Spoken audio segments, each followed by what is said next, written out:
السلام علیکم دوستو، آج ہم بات کریں گے غصے کے بارے میں۔ ایک ایسی چیز جو انسان سے اس کی عقل، سکون اور رشتے سب کچھ چھین لیتی ہے۔ کئی بار انسان صرف چند سیکنڈ کے غصے میں ایسی بات بول دیتا ہے جس کا پچھتاوا پوری زندگی رہتا ہے۔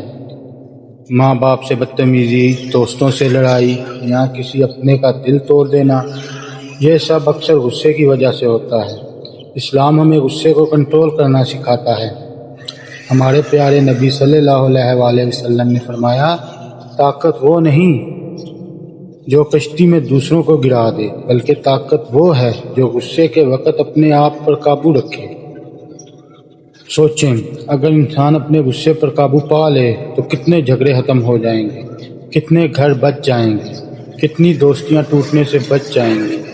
جب بھی غصہ آئے تو فوراً جواب مت دیں، کچھ لمحہ خاموش رہیں، پانی پی لیں، وضو کر لیں، اپنے اللہ کو یاد کر لیں، کیونکہ شیطان چاہتا ہے کہ انسان غصے میں آ کر غلط فیصلے کرے، لیکن عقل مند وہی ہے جو اپنے جذبات پر قابو رکھے۔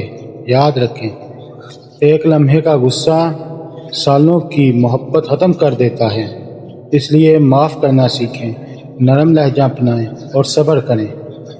اللہ تعالیٰ ہمیں غصے پہ کنٹرول کرنے کی توفیق عطا فرمائے، آمین۔ اگر ویڈیو اچھی لگے، لائک، شیئر اور سبسکرائب ضرور کریں۔ اللہ حافظ۔